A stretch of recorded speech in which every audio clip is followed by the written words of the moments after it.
This video that you're watching right now is being recorded on the Sony ZV-1 camera. It's Sony's latest entry into the small form factor point and shoot camera line that does video and photos, that has about a 1-inch sensor and does not have an interchangeable lens. So it's a mirrorless camera, but you don't get to swap lenses on it. It's got a pretty nice lens on it.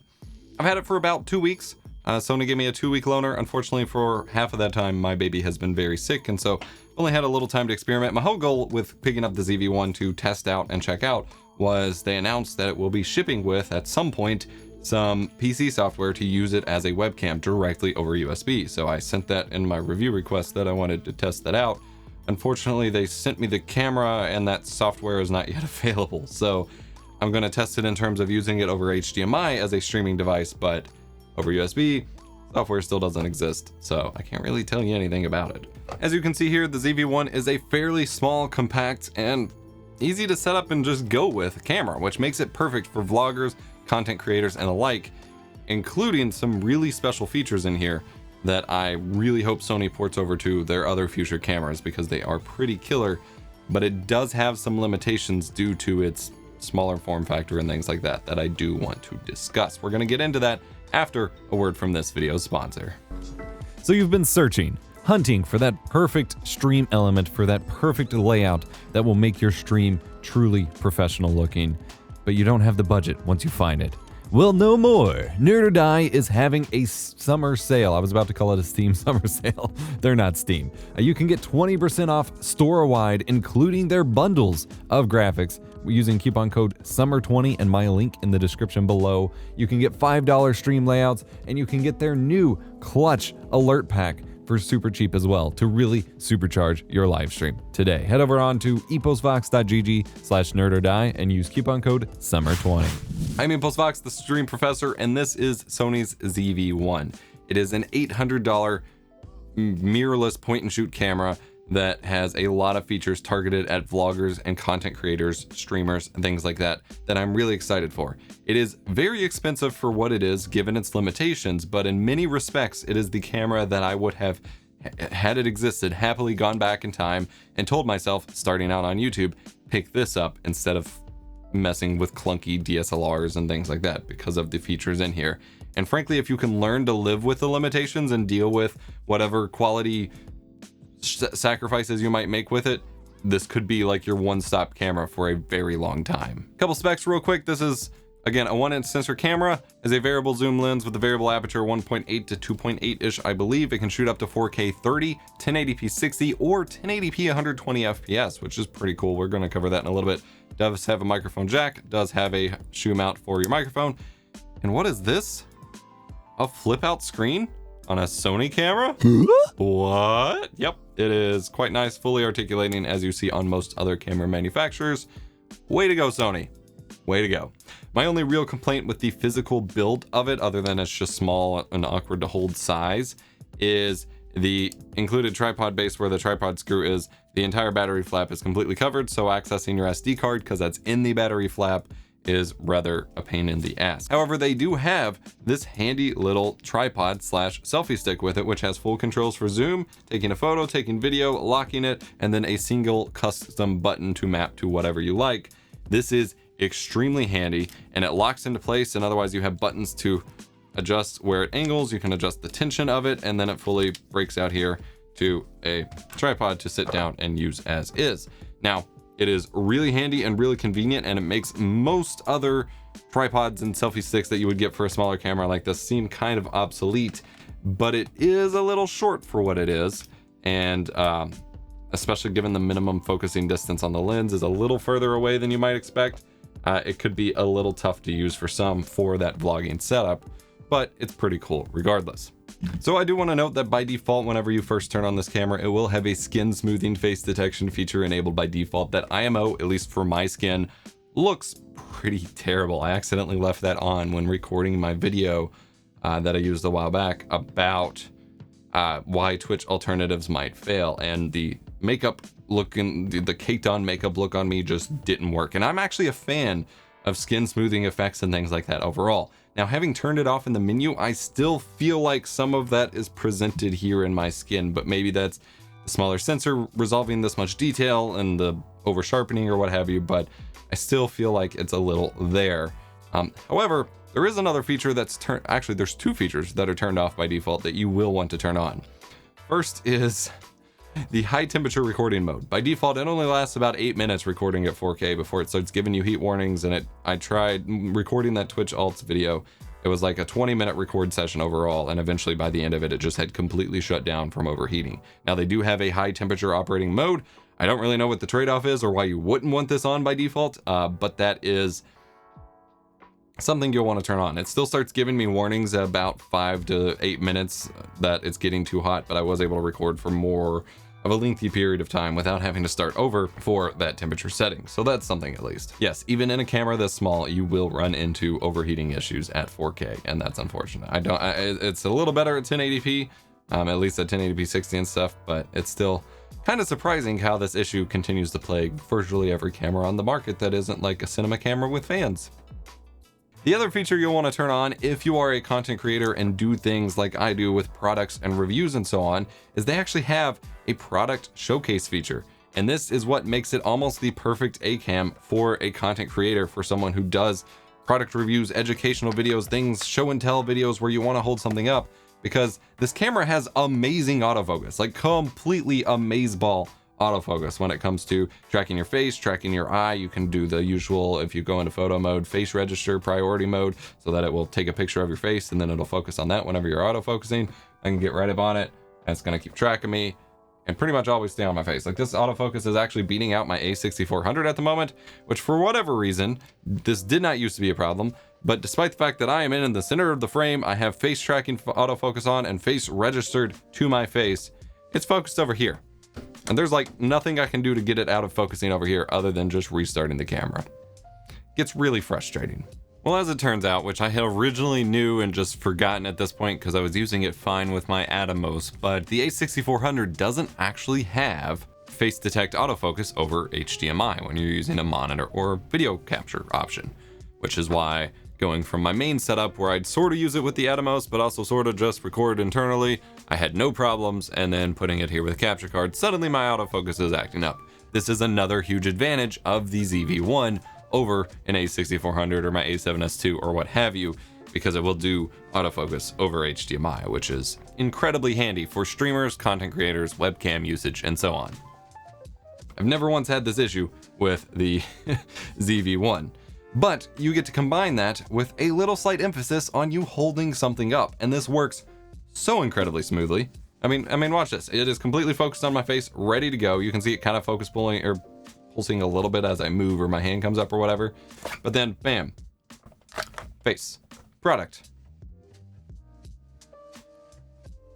face, product, face. With most autofocus systems, it's still left hunting a little bit, and it works on smaller products as well. Like, I can just hold this up, bam, right back to my eyes and my face, hold this up, bam. And so if you're doing a product showcase video where you're talking about a product, you can just sit here and talk about the product. It's going to stay mostly focused on the product, maybe hunt to your face sometimes, and then it's back to your face. I have noticed though, there's a bounding box for the autofocus range that you can select.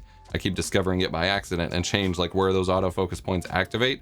And so by default in the center, you do kind of have to keep the product like within the, inner third or half, I guess, of a little bit more than half of screen space here in order for it to really work. Because if I like hold the product out here, it's not really, it's going to stay on my face. But if I bring it in ever so slightly, we start using more and more focus to the product. And of course, it depends on the closeness to the lens too, because it's focused back here. If I hold it back here, it's mainly going to be like, nah, you need your face. If I bring it up like here, that's like, yeah, hello product. Let's show off the Retro T2X, the one product you should be buying for upscaling your retro consoles. Not a sponsored spot, just wanted an example to talk about. Drop it down, back to my face, talk. Then I'm like, bam, I got a video game. Let's talk about that. Bam, and we're back.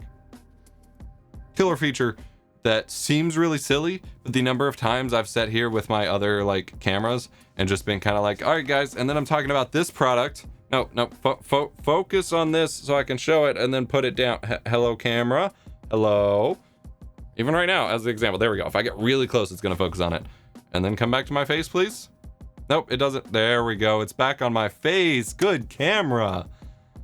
This is one of Sony's better autofocusing cameras, and it still doesn't have as much, as good of an autofocus system as this tiny little ZV-1. Pretty impressive. But you're gonna notice a bit of a quality differentiation here between this camera right here, which is the A6400, and the ZV-1. Now, obviously there's an angle difference, there's a closeness difference, but in terms of depth of field, in terms of actual detail being resolved, and in terms of light response as well, this is a very small sensor compared to most of the Sony cameras you see people using. Now, if you're a user of the RX100 Mark IV and those kinds of cameras, this is basically in line with those. But if you're someone who uses the A6400, A7S II, full frame APS-C style cameras, the smaller sensor does come with some limitations, and it starts to get to more of that kind of GoPro-y look where the sensor just isn't quite big enough to make 4K look as clear and crisp and natural as it would on a bigger sensor.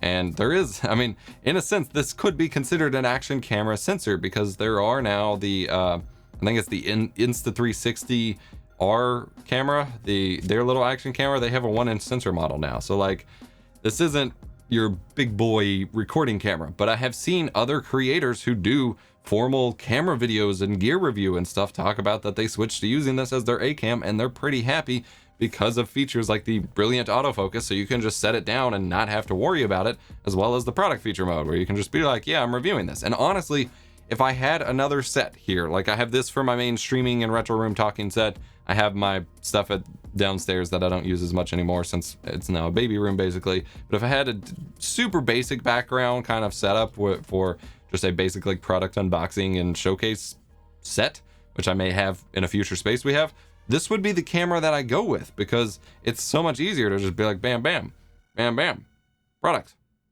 face. And you never have to think about it. Virtually never in any of my time shooting with this camera, and I've been trying to put it to the test, do I ever find myself fighting with the autofocus.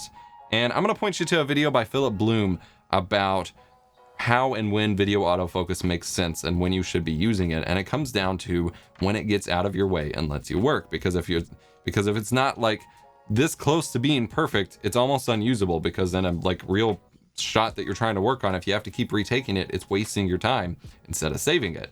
I fight a lot with all of my manual focus cameras on getting things right and all of that. Having something that I can leave set up forever and just show up and know that every video I record is going to have some autofocus, and I'm going to be able to talk about a product and then talk about my face and all of that, and it be fine, is a huge godsend for this kind of productivity.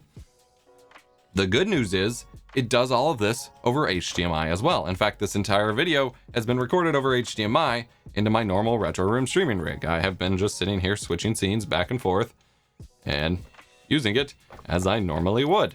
It is just plugged into a Blackmagic capture card. So it does 4K 30, 1080p 60 over micro HDMI. Micro HDMI kind of sucks, but you can use this with a capture card, even just with the $20 capture card that I've reviewed before, or any of the cheaper capture cards I've been reviewing. If you're interested in that because you're like, whoa, cam links are $400, why does this guy keep recommending them? I'll have a playlist of cheap capture cards linked in the video description. That's kind of my specialty, reviewing them. And then you have yourself the most amazing webcam you could possibly buy. Comparing this to literally any webcam on the market, this beats it by an infinitesimal long shot. This thing is so freaking good. I cannot overstate it for that webcam context. You've got a bigger sensor, you've got higher resolution, you have actual native 1080p or 4K video feed coming in, which you can downsample to your feed. You have autofocus that actually works worth a crap and you can use for really cool stuff. The thing with webcam autofocus is that it has a minimum and a maximum focusing distance that goes from basically right up against the camera for the minimum to a foot out at most, which is still further than most people ever sit from their camera. And everything past that point is infinity focus, which means it's all sort of kind of in focus, but nothing's the subject, and you don't get any real background separation or depth of field because it's just focusing on everything at once. It is a big limiting factor of webcams, among plenty of other things. And with this, you have full range. I can be all the way back here and be focused on. I can be all the way up on it. This lens can also kind of act as a macro lens. I can do I can put this up. This is an inch away from the lens. If I switch to the other camera here, you can't really see it. I am an inch away from the lens for it to be able to do this. It's basically a macro lens on top of being everything else. And it still has zoom. So I can sit here Now you lose aperture as you zoom in, since it is a variable aperture lens. So now the image is much darker. You'll have to compensate that, either turn on auto ISO or adjust your ISO as you go. But now it zooms to about a 25.7 millimeter lens here and still has the autofocus kicking butt.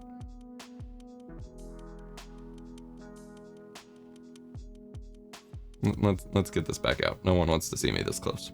I tried to mess around with photo taking with this camera just to experiment.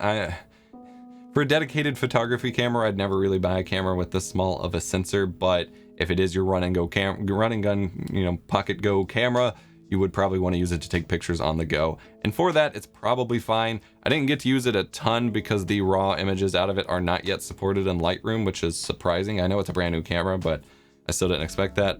But overall, I was relatively pleased with the images I got out of it. It doesn't beat my 6D Mark II or A7S II or anything, but for what it is, it's pretty good. It's a point and shoot camera. So my big criticisms of this camera for a content creator are the overheating issues, which so far I have not encountered as much when using it as a webcam, if that's your intention. If you want to mount it up with a dummy battery and a HDMI cable and mount it up above your monitor or what have you, you're going to have far less overheating issues than if you're having a battery in and writing to the SD card, because both of those are things that build up heat and cause most of the overheating in the camera.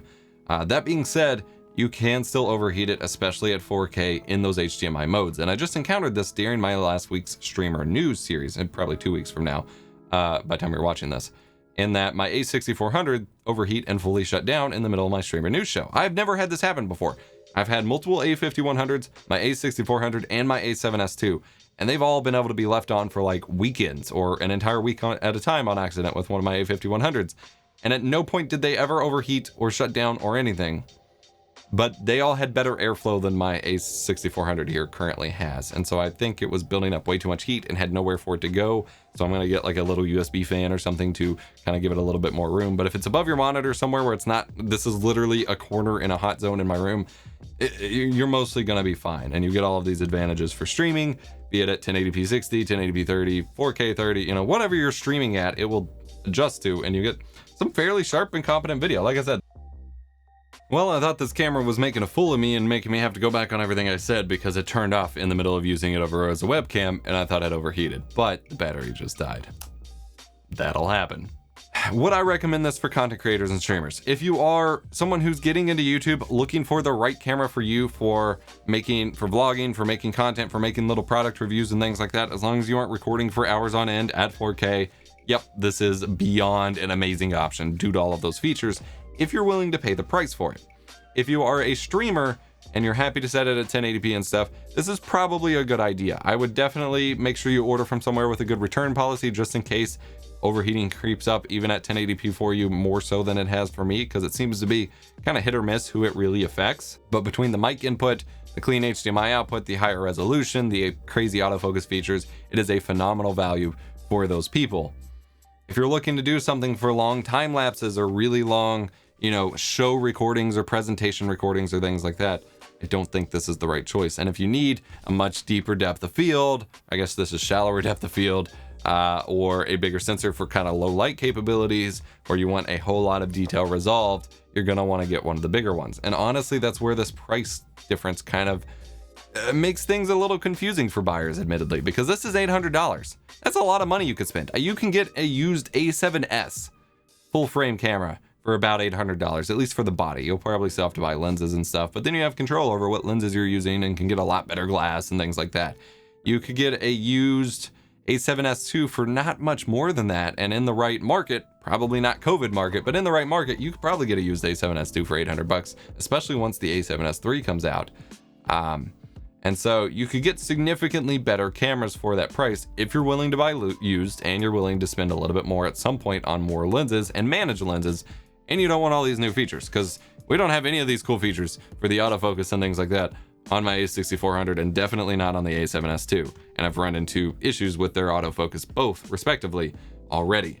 So that's something to consider. At the same time, as a webcam option for $800, this can be pretty compelling. Now you can get other cameras for a lot cheaper. The A5100 already on its own, you can get for at least half the price, even with the marked up COVID prices. The Panasonic G7 can be had for about 400 bucks still, sometimes 500 bucks a new on B&H. And it's a 4K camera. It never overheats in my experience, like ever, even recording internally. So that's a more compelling option if you don't want the crazy autofocus features, because it has autofocus, but it's really not worth using most of the time. IMO, the G7's the undisputed king of small mirrorless 4K video for that overheating aspect, but you don't have good autofocus with it. But when you compare it to a webcam competitor option like the Sub 2R that I reviewed last year, that was a webcam that costs 800 bucks, doesn't have any autofocus, has a smaller sensor than the ZV-1 has, and is a lot more frustrating to manage because of all the manual settings. And I even said in that review, there's going to be a camera that at 800 bucks I recommend far better than this one, keeping in mind you need a capture card with it, because 800 bucks is much more in the real camera territory. And lo and behold, this would be like the perfect drop-in replacement for a webcam. And for closer to 500 bucks, I definitely think a lot of people would be willing to pay more. I'll leave you with that. Think on it. Let me know what you think in the comment section down below, or better yet, over on Discord, eposvox.gg/discord. Hit the like button, subscribe for stream education. Check us out on Flowplane. I'll see you next time.